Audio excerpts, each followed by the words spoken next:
Bonjour, chers abonnés de la plateforme Parlons Sciences, chers téléspectateurs de la SSTV. Ravi de vous retrouver dans cette émission Parlons Sciences. Alors, à l'occasion du premier jour de l'an 2022, chers abonnés, je souhaiterais commencer par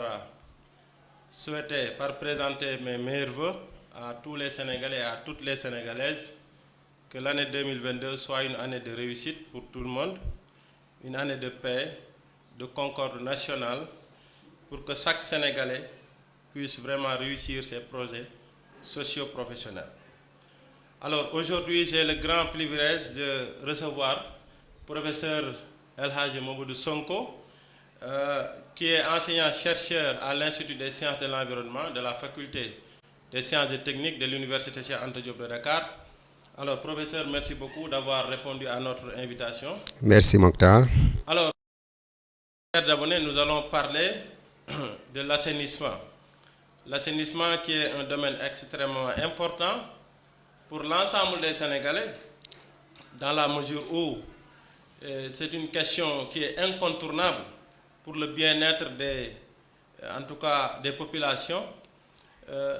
Cher professeur, est-ce que vous pouvez nous parler un peu de c'est quoi un peu l'assainissement, hein? L'assainissement, il s'agit de quoi et c'est quoi son utilité, hein, pour le bien-être des populations?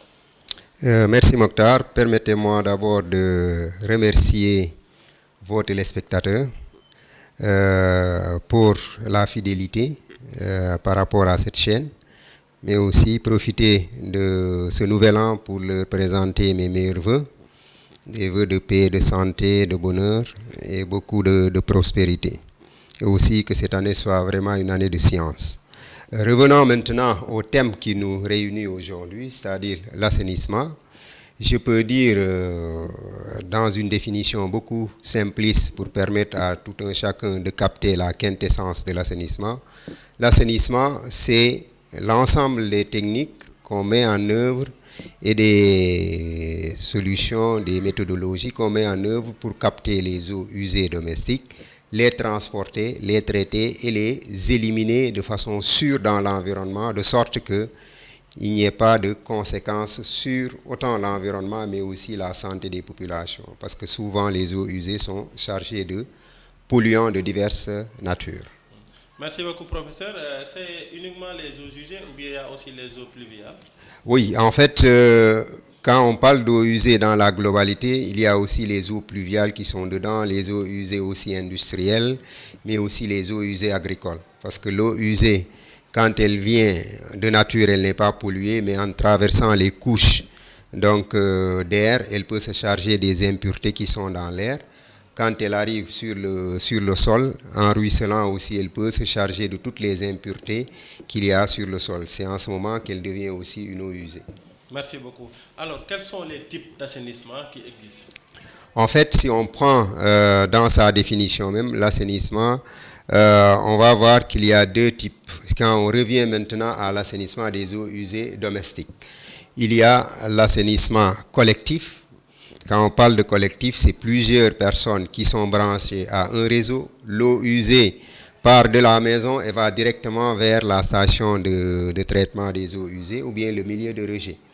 Il y a l'assainissement individuel ou autonome, comme on le dit, qui est constitué des fosses septiques. Donc toutes les personnes qui ont des fosses septiques chez eux sont des personnes qui sont au système d'assainissement donc autonome ou individuel. Et là, on a une fosse septique, une latrine, etc. Et si on veut, dans ce cas, donc avoir toute la chaîne, quand la fosse est pleine, il faut que le camion vienne pour pomper les eaux, les transporter au niveau donc de la station de traitement des boues de vidange. Donc dans l'assainissement collectif, on va distinguer trois types d'assainissement collectif. On a l'assainissement donc le réseau d'égouts plutôt, donc un réseau d'égouts unitaire, donc qui transporte autant les eaux usées domestiques que les eaux pluviales. Il y a le réseau séparatif. Donc le réseau séparatif, c'est un réseau qui va transporter d'un côté les eaux usées domestiques et de l'autre côté des eaux pluviales. Et enfin, on va se retrouver dans des situations où on peut avoir les deux types qui se retrouvent à un endroit donné. C'est le réseau semi-séparatif ou pseudo-séparatif, où les eaux qui viennent de la maison donc, peuvent facilement intégrer, les eaux pluviales peuvent facilement passer via donc, les éviers, arriver au niveau donc, du réseau. Ou bien, au niveau de la route, les eaux qui ruissellent, parce qu'on a vu qu'il y a un certain vandalisme, les gens qui volent les couvercles. L'eau, donc, en ruisselant, peut donc passer par ces regards et arriver donc dans le réseau. Et dans ce cas, ça pose beaucoup de problèmes de traitement. Et quel est le type le plus répandu, par exemple, au Sénégal? Bon, le type le plus répandu, c'est l'assainissement autonome, individuel. Donc, quand on prend au niveau national, on peut dire que l'assainissement collectif est à moins de 5%. Et tout le reste, c'est de l'assainissement individuel. Mais quand on revient à Dakar, où on a un réseau assez dense quand même, on est autour de 30% pour l'assainissement collectif, contre autour de 70% donc pour l'assainissement individuel. Donc dans les deux cas, on voit que l'assainissement individuel est beaucoup plus représenté. Mais est-ce que l'assainissement individuel est fortement recommandé? Oui, en fait, quand on prend l'assainissement, en fait, c'est par rapport à des approches. Donc, on ne se lève pas d'un jour et dire que ici, je vais mettre un réseau, là, je vais mettre de l'assainissement individuel. Il y a un certain nombre de paramètres qu'il faut intégrer. Les paramètres, c'est la première mesure à prendre en compte, c'est la densité de la population. Si vous n'avez pas une certaine densité de population, vous ne pouvez pas mettre un réseau. Le deuxième paramètre, si vous voulez encore mettre un réseau, il faut que vous soyez dans un milieu où les gens ont l'accès à l'eau au niveau du domicile. Parce que l'assainissement collectif a besoin d'eau, de beaucoup d'eau pour évacuer les excrétants. De sorte que si vous mettez un réseau dans un endroit où ils n'ont pas assez d'eau, le réseau ne peut pas fonctionner. Donc il y a un certain nombre de paramètres qu'il faut prendre en compte. Et c'est sur cette base qu'on va faire le choix. Maintenant aussi, si la densité n'est pas très importante, donc le mieux c'est de choisir un système individuel parce que là vous faites aussi des gains en économie au lieu de mettre un certain nombre de kilomètres ou bien de mètres de réseau sans pouvoir connecter une maison. Ça c'est des pertes économiques qu'il faut faire supporter aux ménages et de sorte donc le réseau va revenir beaucoup plus cher. C'est pour cela qu'il faut toujours mettre un certain nombre de paramètres dans ce choix-là. Actuellement, il y a un outil qui est développé par la Banque mondiale qu'on appelle l'assainissement collectif inclusif à l'échelle de la ville. Donc cet assainissement inclusif à l'échelle de la ville va partir de la spécificité de chaque quartier de la ville. Plutôt que de dire que dans cette ville, je vais mettre un réseau sans même prendre les autres paramètres. Ici, vous allez voir, chaque quartier a des spécificités et sur ces spécificités, vous allez proposer le système le plus adéquat. Donc la mise en place d'un quelconque réseau dépend et fonctionne par exemple de pas mal de paramètres qui devront être étudiés par les spécialistes avant de procéder à la mise en place d'un projet d'assainissement. Alors professeur, par rapport maintenant à la situation de l'accès à l'assainissement au Sénégal, c'est quoi la situation actuelle? Oui, la situation, c'est ce que je disais tout à l'heure. Donc on sait que il y a une bonne partie qui est connectée au réseau, donc c'est 30% comme je le disais à Dakar, contre 70% pour l'assainissement individuel, et au niveau rural ou bien dans les autres villes, on est presque essentiellement à de l'assainissement donc individuel, et l'assainissement collectif ne représente que peut-être autour de moins de 5%. Donc ça c'est la situation actuelle, et on sait aussi qu'il y a une bonne partie des eaux ou des bouts de vidange qui sont collectés, qui ne sont pas traités. Parce qu'on n'a pas assez d'ouvrages de traitement et une bonne partie donc des eaux et des bouts de vidange est rejetée dans la nature. Avant même le traitement, le transport aussi, la collecte et le transport ne se fait pas dans les règles de l'art parce que dans certains quartiers, les rues sont tellement étroites que les camions ne peuvent pas accéder. Donc ça, c'est un problème. Et les populations qui sont dans ces zones sont obligées des fois de faire de la vidange manuelle, qui est dangereuse pour autant l'environnement et la santé. Dans d'autres quartiers, il y a trop de sable, de sorte que le camion aussi ne peut pas accéder, même si les rues étaient assez larges.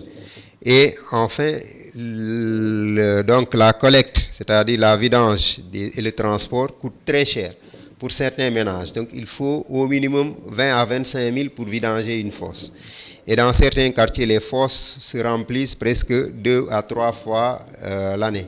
Donc si on prend des ménages qui sont pauvres, c'est très difficile d'assurer donc une vidange correcte. De sorte que quand la fosse est pleine, elles sont obligées, donc ces familles, parce qu'il n'y a pas assez d'argent, de recourir donc à la vidange manuelle et de creuser un trou soit dans la rue, parce que c'est souvent le cas, parce que dans la concession, il n'y a pas assez d'espace, où on va verser donc les boues, et on sait que les enfants ont l'habitude de jouer dans les rues. Ça, c'est vraiment un danger. Autant on a la pollution des sols, autant aussi on peut avoir des conséquences sanitaires avec tout ce qu'il y a comme parasites et micro-organismes donc dans les eaux usées.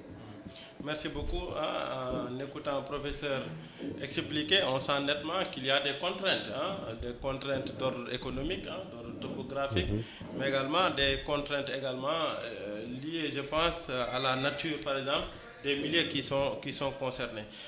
Toujours professeur, dans les problèmes, en tant qu'enseignant-chercheur, à partir des études que vous avez déjà réalisées, quels sont les problèmes que vous avez constatés dans les réseaux d'assainissement au Sénégal? En fait, il y a un problème. Le premier problème, c'est un problème d'ordre technique qu'on a constaté avec des études qu'on a menées au niveau de la Médina.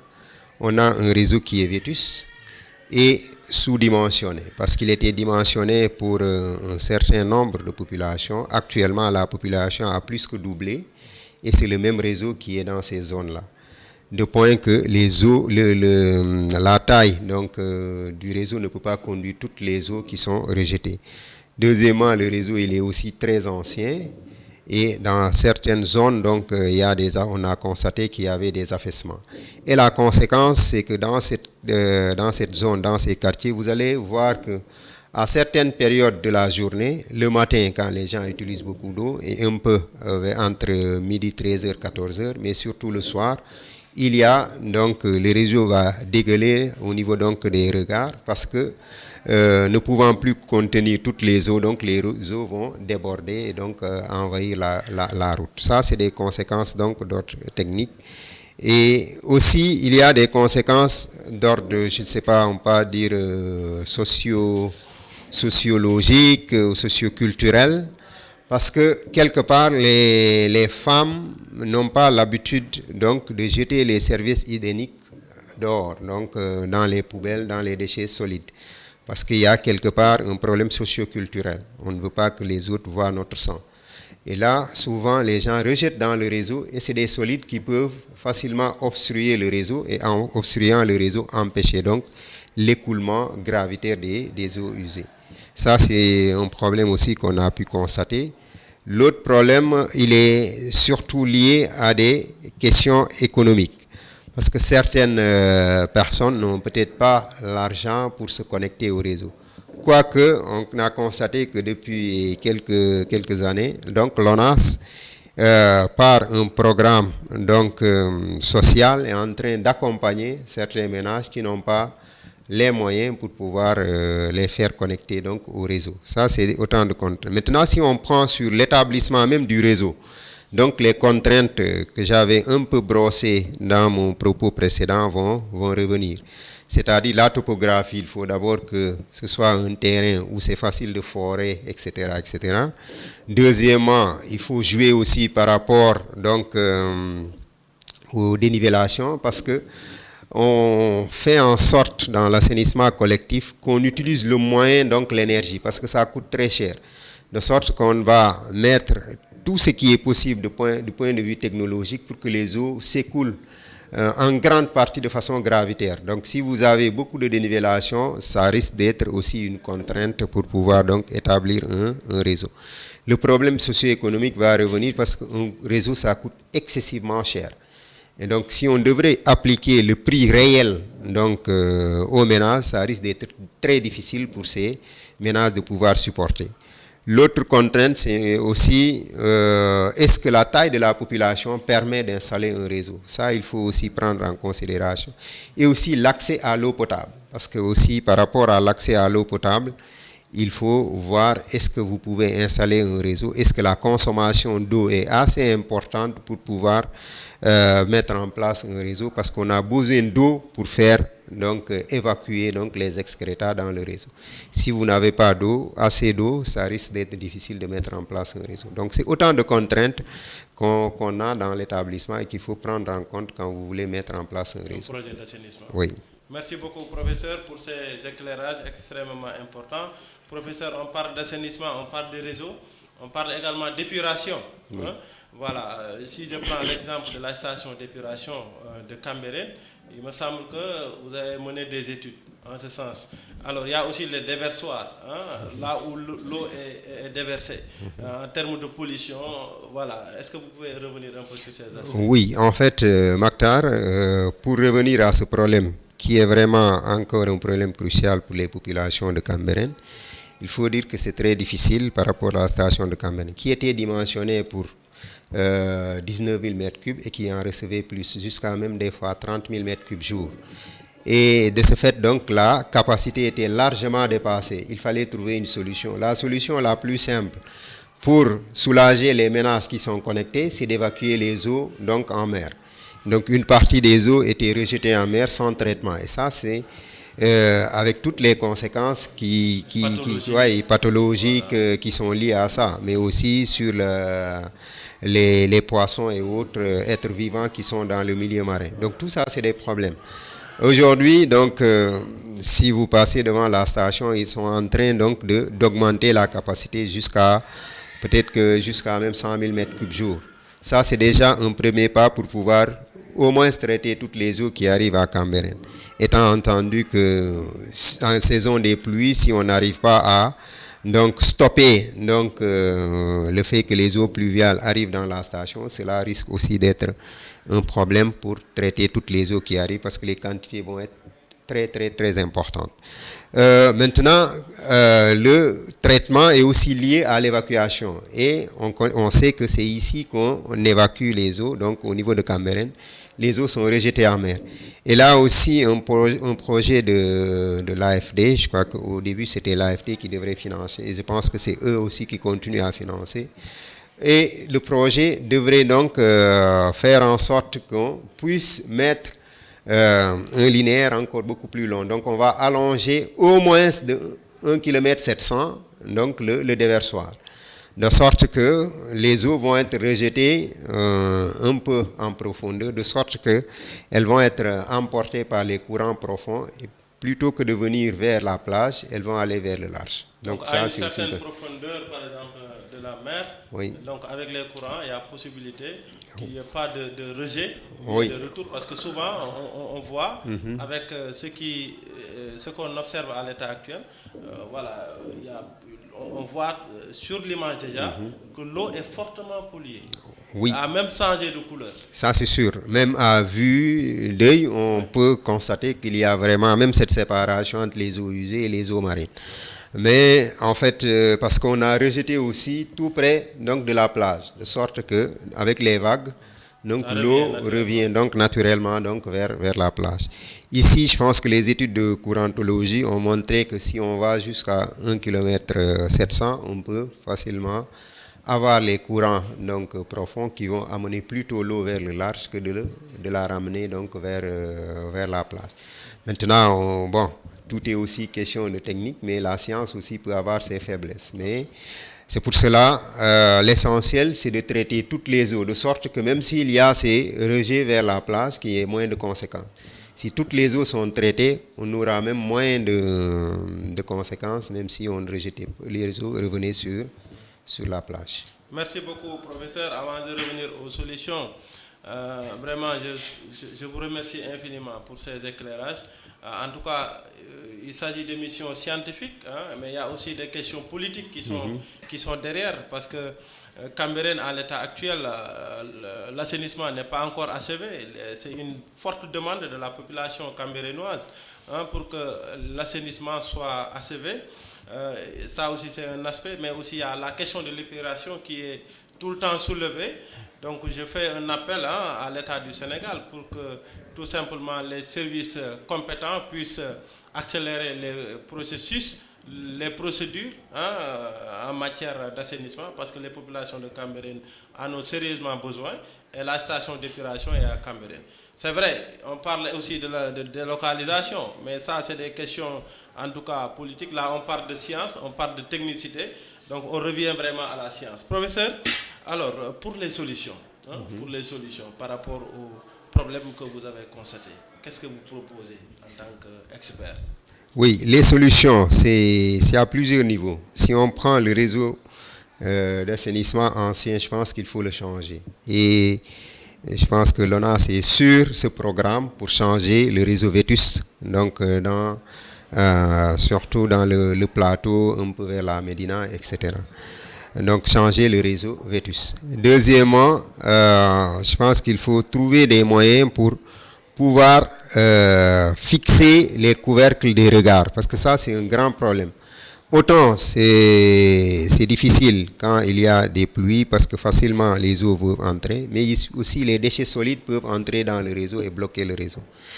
Et aussi c'est des problèmes de sécurité, autant pour les véhicules mais aussi pour les personnes qui marchent. Imaginez une personne qui a une visibilité un peu réduite peut facilement donc tomber dans ce genre de regard quand on vole les couvercles. Ça, c'est aussi des solutions qu'il faut mettre en place.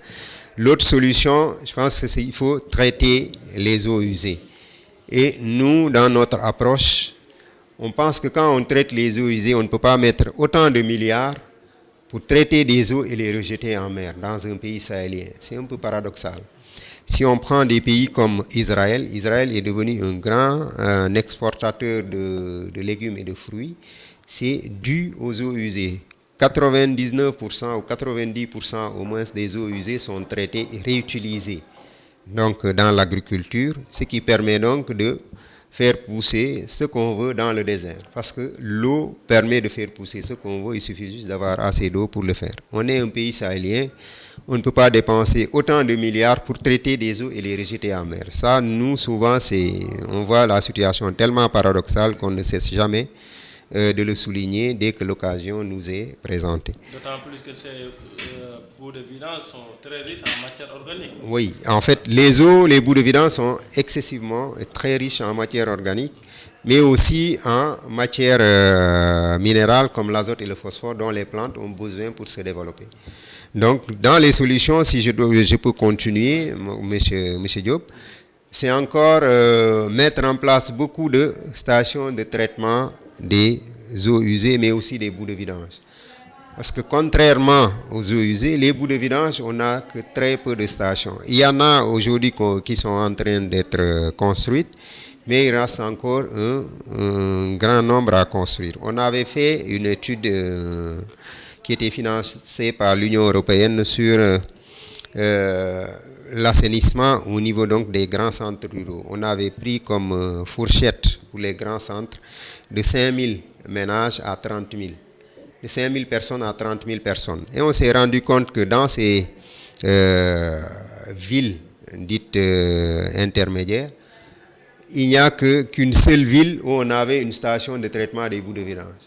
Et on a pu constater que dans ces villes aussi, les fosses septiques étaient les ouvrages de stockage les plus représentés. Quand on sait que quand la fosse est pleine, il faut collecter les bouts, donc vidanger, transporter pour traiter. S'il n'y a pas de traitement, qu'est-ce que les gens font dans ces villes? On rejette dans la nature. Et donc, il y a certains aussi, dans certaines zones, il y a les agriculteurs qui ont bien compris donc l'aspect positif des bouts de vidange, qui demandent aux camionneurs de venir vider dans leurs champs. Parce que ça permet facilement de développer. Certes, c'est bon pour les plantes, mais il y a le risque aussi qui est lié donc aux éléments et autres polluants biologiques qu'on a donc dans les eaux usées. C'est pour cela le mieux, c'est de traiter les eaux, autant les bouts de vidange, avant donc une réutilisation. Et de pouvoir réutiliser les sous-produits de l'assainissement. Surtout. Voilà. Merci beaucoup. Mais professeur, avec tout ce que vous avez dit comme solution, est-ce que vous êtes, en tant qu'enseignant-chercheur, vous collaborez avec les services compétents de l'État pour pouvoir partager un peu ces solutions-là? Oui, Mokhtar, on collabore beaucoup avec les services compétents de l'État. Je pense qu'ici aussi, l'occasion m'est donnée de féliciter des anciens donc, de l'Institut des sciences de l'environnement, l'actuel donc directeur de l'ONAS et un sortant de l'ISE, et aussi l'actuel directeur donc, de l'assainissement, qui sont tous des sortants de l'ISE. Donc la collaboration est évidente avec donc, ces structures. Nous aussi, on avait fait nos mémoires de DIA et de thèse à Cambérène. On était basé là-bas. Certes, on ne travaillait pas sur la station de traitement des eaux usées, mais on travaillait sur le développement de technologies de traitement de boues de vidange, donc des technologies à faible coût. Et dans ce projet, il y avait l'appui donc de l'Institut suisse de recherche sur l'eau et l'assainissement, qui était donc un partenaire fort et qui nous a accompagnés donc, dans ce travail-là. Aussi, on a des collaborations au niveau africain parce qu'on travaille beaucoup avec nos collègues donc, du Cameroun et de la Côte d'Ivoire. Avec la Côte d'Ivoire même, on est en train d'envisager de mettre en place un master en assainissement donc, à l'ISE qui sera dédié exclusivement à l'assainissement autonome. Pour les raisons que j'ai évoquées dès le début, que l'assainissement autonome occupe presque plus de 90% donc de l'assainissement au niveau du Sénégal. Merci beaucoup. Donc, je pense qu'on peut garder espoir que très bientôt, ces solutions seront sérieusement intégrées dans les politiques publiques nationales, puisque vous êtes, en tout cas, vous collaborez avec les services compétents de l'État. Merci beaucoup pour le rôle que vous jouez, c'est extrêmement important. Et quand vous avez parlé de l'ISE, ça nous permet un peu de faire une transition. Donc je pense à l'ADIS, l'association des diplômés de l'Institut des sciences de l'environnement, à la tête de laquelle il y a mon cher ami Dr Diomaye Dieng, directeur vraiment national, au niveau, je pense, du ministère de l'urbanisme. De l'urbanisme, voilà. Mais c'est juste un coucou.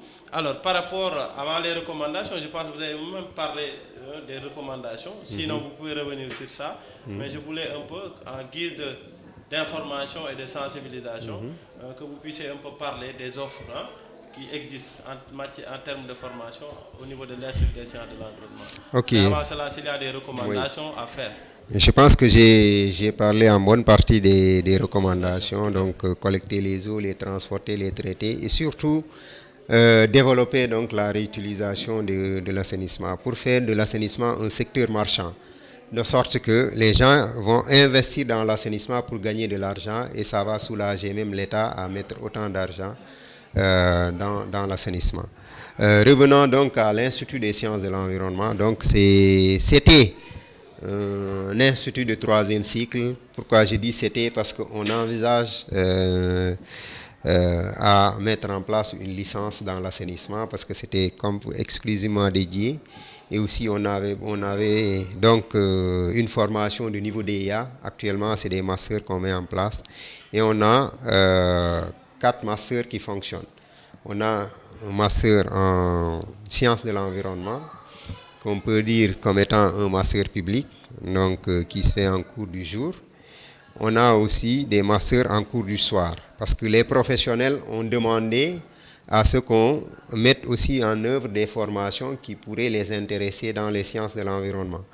Et ce sont des formations payantes. Et ces formations aussi se déroulent dans l'après-midi, surtout le soir, à partir de 17h, pour permettre donc aux professionnels de faire leurs obligations au niveau des bureaux et après de venir à 17h pour faire les cours, mais aussi en week-end. Et on a 3 de ces formations de niveau master. C'est le master en gestion des ressources naturelles et développement durable. Il y a aussi le master en responsabilité sociale et environnementale. Et il y a 3 ans, on a ouvert un master qui est consacré donc à l'environnement minier. Donc le master se nomme Environnement et gestion des rejets miniers. Donc là, on était accompagné par l'École polytechnique de Montréal au Canada, qui est très bien développée donc, sur la question de la gestion des conséquences liées à l'exploitation donc, des ressources minières.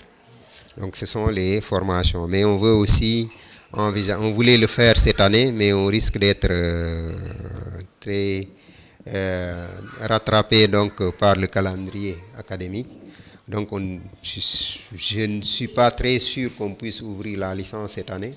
Et si ça ne passe pas cette année, à partir de l'année prochaine, on va mettre une licence professionnelle en sciences de l'environnement où on va former aussi des personnels qualifiés qui peuvent accompagner les municipalités parce que l'environnement est une compétence transférée. Malheureusement, on n'a pas les compétences nécessaires au niveau des municipalités.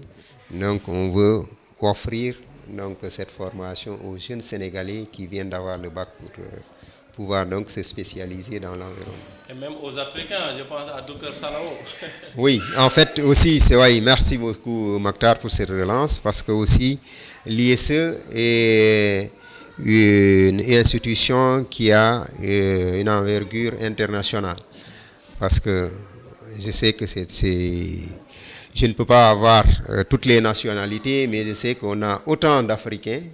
Donc actuellement, il y a un Rwandais, il y a des Togolais, des Congolais, etc. Des Gabonais, on a beaucoup de Gabonais qui sont passés par là. On a une bonne communauté de Gabonais. Et aussi, il faut aussi dire que on a eu à avoir même des Français, même des Américains qui sont venus donc faire des formations à l'Institut.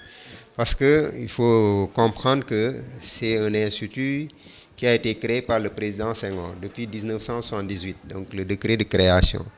C'était à l'état de projet. Et dans l'approche, je pense que ça a été tellement innovant que même au niveau européen, les gens sont venus s'inspirer. Donc l'aspect transversalité que l'ISE a développé très tôt, au moment où les gens donc n'avaient rien compris donc, de l'approche pluridisciplinaire pour adresser les questions d'environnement. À un moment donné, même c'était difficile, nous, avec la science, la faculté des sciences, parce que quand on a mené un sociologue, un juriste, etc., pour qu'il s'inscrive à la faculté des sciences, après lui donner un diplôme de la faculté des sciences, à un moment, c'était un peu difficile. Mais avec la compréhension des autorités d'alors, on a pu donc facilement développer l'Institut. Et jusqu'à présent, donc, l'Institut continue à former dans cette approche pluridisciplinaire. Voilà, et ce qui est une belle manière de répondre à la mission de service public, parce que les produits qui sont issus de cet institut, je pense, sont en train de jouer un rôle extrêmement important pour le Sénégal. Oui. Mais professeur, on ne peut pas parler de cet institut sans penser vraiment à une personne qui nous était si chère, mon cher ami, le défunt Ismaël Diouf, Oui. très engagé. Nous prions Allah vraiment de l'accueillir au paradis Firdaus. Oui. Très dévoué vraiment Oui. à la tâche, qui a beaucoup fait et qui était en train de faire sa thèse. Mais Oui. la décision, le bon Dieu en a décidé autrement. Voilà, donc nous prions pour que Allah l'accueille dans son paradis. Vraiment, c'était une très triste nouvelle. Il est décédé donc le matin même où on faisait donc les tests d'entrée à l'ISE alors qu'il avait tout organisé. C'est lui qui avait tout organisé, il avait rangé les feuilles d'examen, tout, même les feuilles d'émargement. Et je me rappelle quand une communication du directeur qui disait qu'à la fin, il est rentré dans son bureau avant de partir pour lui dire, directeur, bon, je m'en vais, à demain. Maintenant, j'ai tout mis en place. Même si je ne suis pas là, vous pouvez commencer. Comme s'il avait senti son départ. Et quand vous entrez dans mon bureau, il y a le tableau qui est en face. Donc, c'est lui qui avait commencé à écrire donc, les membres de notre laboratoire de recherche. Et jusqu'à présent, je n'utilise pas le tableau parce que je ne veux pas effacer ses écritures. Parce qu'il était quelqu'un de très dévoué, très respectueux, très consciencieux et qui aimait vraiment donc, ce qu'il faisait. Et ça a été une grosse perte pour l'Institut. Et bon, nous prions pour que Dieu puisse l'accueillir dans son paradis Firdaus et aussi Dieu puisse donner un fils autant sinon plus valeureux à ses parents pour qu'il puisse donc pour que cet enfant puisse donner à ses parents ce qu'Ismaïla n'a pas eu la chance de les donner parce qu'il était quelqu'un qui aimait beaucoup ses parents et sa famille. Il n'avait jamais cessé donc de parler de ses parents. Merci beaucoup, professeur. Donc, voilà, la pression monte, l'émotion monte parce que c'était un ami, c'est un promotionnaire. Voilà, la veille, on s'était même rencontré à la fac et la veille également de son décès, pendant la nuit, il m'a appelé vers 22h37 à 2 reprises. Et voilà, le lendemain, après avoir prié, en tout cas après avoir effectué la prière du vendredi, en revenant à la fac au département de biologie animale, j'ai rencontré une étudiante de l'Institut des sciences de l'environnement qui m'avait passé l'information, et c'était voilà, comme un coup de tonnerre là. Mais nous rendons hommage, vraiment un vibrant hommage à cette grande personne, et nous présentons encore une fois toutes nos condoléances à sa famille. Merci beaucoup, professeur. Alors, c'est l'émotion, je pense. Ouais. Alors, donc on va passer un peu à la version Wolof de cette émission pour permettre à professeur Mamadou Sonko de résumer ça en Wolof. Mais je ne saurais également, en tout cas, faire cette transition sans remercier le directeur, professeur Bienvenu Samb, pour sa rigueur, pour vraiment son esprit d'ouverture, pour le rôle important qu'il joue dans la motivation des jeunes, mais aussi dans l'encadrement, et qui est en train également de faire un excellent travail à la tête de cet institut. Donc c'était ça. Donc beaucoup de téléspectateurs abonnés mbokk SSTV et plateforme Parlons Science ñu ngi leen di sant di leen gërëm ci at mu bees mi di leen ñaanal jàmm di ñaan Sénégal yàlla def fi jàmm année bi nekk année de réussite pour tout le monde. Donc tey ñu am mbégte di dalal koo xam ne gëstukat la enseignant chercheur Université Cheikh Anta Diop Institut des sciences de l'environnement fa lay jàngale ñu koy wax professeur El Hadji Mamadou Sonko. Jërëjëf professeur vraiment ci déplacement bi nga def ci bés bi nga xam ne moo njëkk ci atum ci 2022 bi tey ñu war a waxtaane assainissement nekk loo xam ne soxlaa yitteel na nit ñi nekk problème loo xam ne nii vraiment fu mu ñàkk rek dinañu sentir njariñam foofu. Voilà prof, donc loo ñu mën a wax ci assainissement ak lan mooy njariñam ci tënk rek. Ok, merci Mactar. Comme maa nekk sa invité bu njëkk ci at mi defe naa dinaa ci profiter di souhaiter meilleurs vœux sénégalais yi mais surtout téléspectateurs u SSTV.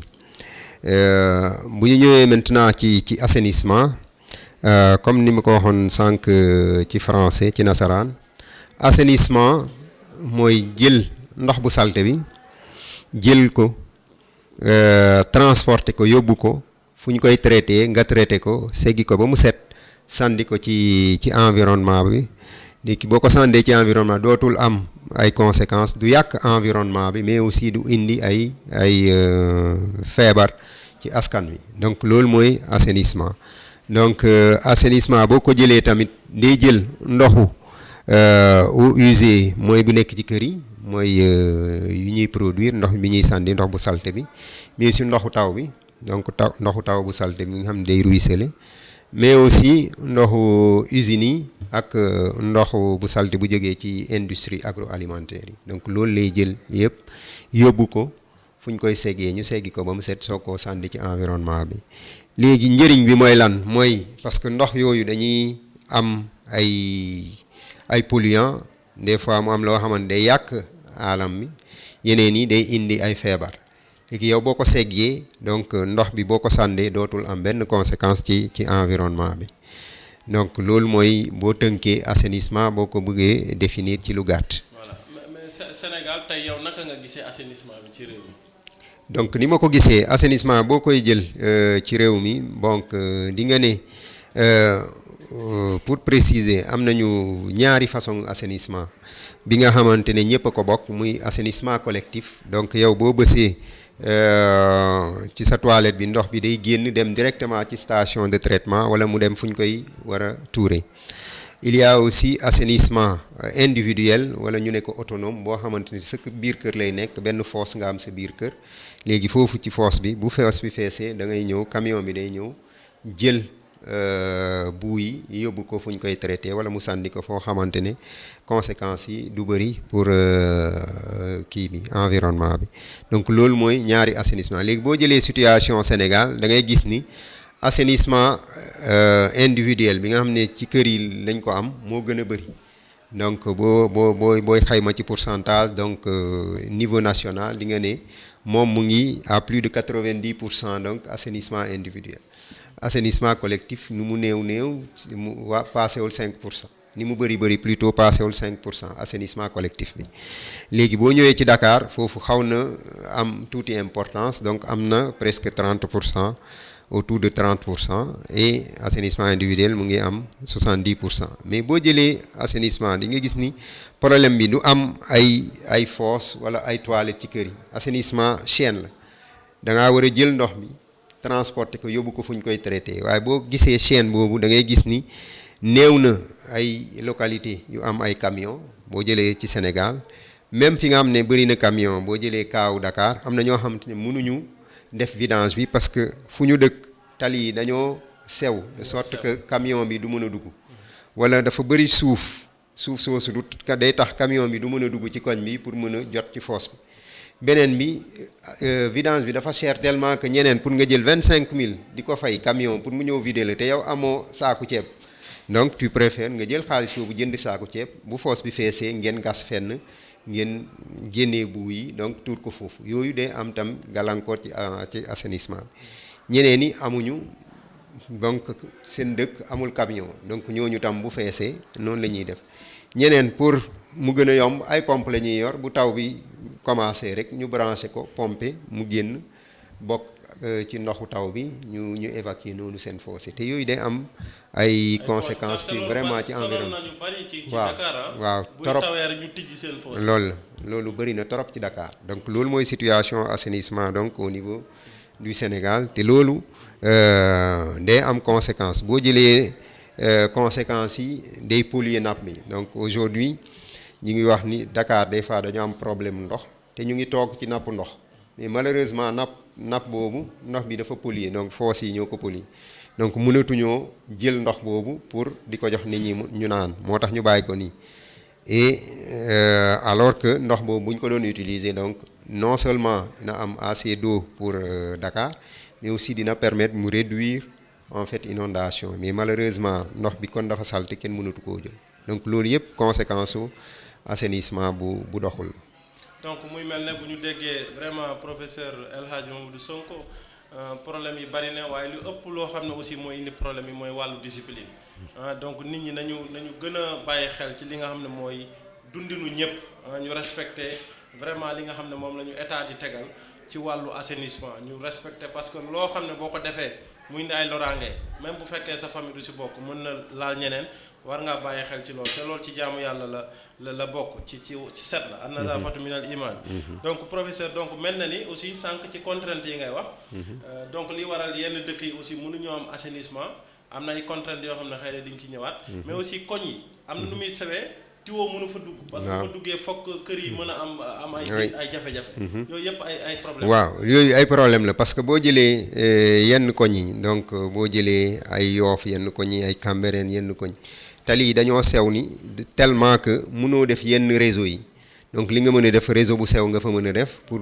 nga mën a au moins bañ a toj këru jàmbur sinon tu seras obligé booy gas rek foog nga daaneel kër yi pour nga mën a gas donc tuyau yu ndaw nga mën a def pour nga mën a accéder nga mën a donc connecté donc kër yooyu loolu ci contrainte yi la bokk yeneen contrainte yi mooy contrainte économique parce que réseau dafa cher tellement que foo koy def foog nga am au moins nit yu bëri population bu dense buy permettre que boo ñooñu bu ñu fayee donc coût bi day wàññeeku waaye bu nekkee dëkk boo xamante ne kër yi dañoo éparpillé du yomb pour nga teg fa réseau donc beneen contrainte bi mooy contrainte topographique parce que bu bëree ay montagnes ay lan donc réseau bi boo koy teg souvent da ngay def en sorte que ndox bi day couler donc doo ko pomper pour mu dem li ngay pomper sax day nekk lu néew donc tuuti ngay pomper donc bu wàccee ba yenn niveau yi nga pomper ko mooy relèvement mu relever après nga bàyyi ko encore mu wàccaat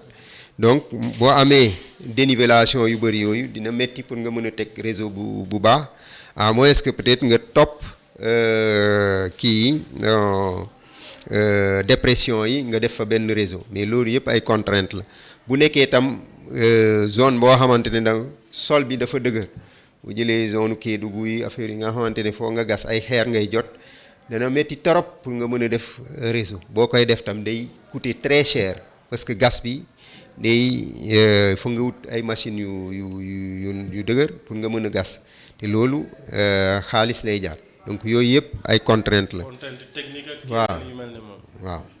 dëgg la jërëjëf professeur loolu rafet na wax nga ko sànq aussi ci kàllaama tubaab Cambérène station d'épuration bu Cambérène parce que aussi assainissement ay tuyaux la yu jàllale ndox waaye aussi traitement la wax nga ko léegi mais bu ñu jëlee station bi nga xam ne mooy épurer ndox yi bu féete Cambérène daa mel ne aussi foofu am na ay jafe-jafe. oui foofu am na jafe-jafe parce que station bi dañ ko dimensionné woon pour 19 000 mètres cubes mais dañoo constaté woon que à un moment ndox bi ñëw day dem ba jusqu'à plus de 30 000 mètres cubes autour de 30 000 mètres cubes donc loolu taxoon na bu mënuñu woon traité ndox bi egg si yëpp moo tax souvent dañuy bàyyi benn quantité mu dem pour ñu mën a traité li ñu mën a traité donc boobu buñ ko bàyyee mu dem fii lañ koy sànni ci géej gi te buñ ko sàndee ci géej gi comme xam nañu géej moom souvent vagues yi dañuy indi loo fa sànni donc vagues yi dañuy indiwaat ndox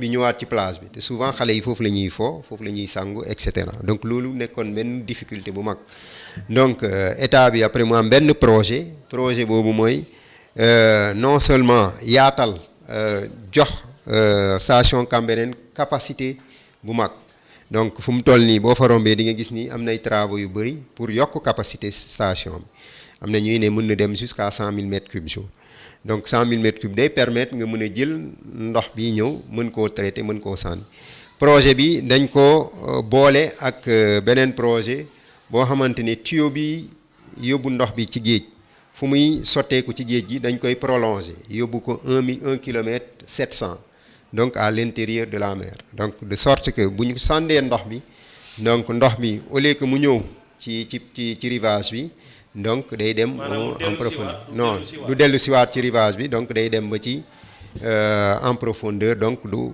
bëri loraange ci population bi nekk ci buy sangu wala xale yi di foo ci plage bi. jërëjëf ci leeral yi population Cambérène moom comme ni nga ko waxee ñoom nga xam ne man fa laa dëkk depuis 30 ans mu doon dëkk bu sell bëgg nañu vraiment assainissement bi ñu jeexal ko état du Sénégal commencé na ko mais bëgg nañ mu gaaw ko jeexal waaye aussi problème mu déversoir bi posé woon nañ ko ba ñu doon wax sax ay délocalisation xaw ma fuñ ci toll waaye di nga expliquer loolu science la technicité la te je pense que par nos sciences ñun li ñu yitteel mooy leeralal askan bi ba ñu mën a comprendre lu ci nekk lan moo koy expliquer ci côté science waaye yaakaar naa li nga xam ne beneen waxtaan la ñi nga xam ne ñooy acteurs yi waa SYDEC ñu ngi leen di sant di leen gërëm ñu ngi ci baywaar bi ñu ci bay xanaa rek wax vraiment à l'état du Sénégal ñu assainir Cambérène parce que lu ñu yittewoo la ñun ñi sax fa ñu dëkkee dañoo am problème boobu noonu donc mi ngi noonu donc professeur yow en tant que gëstukat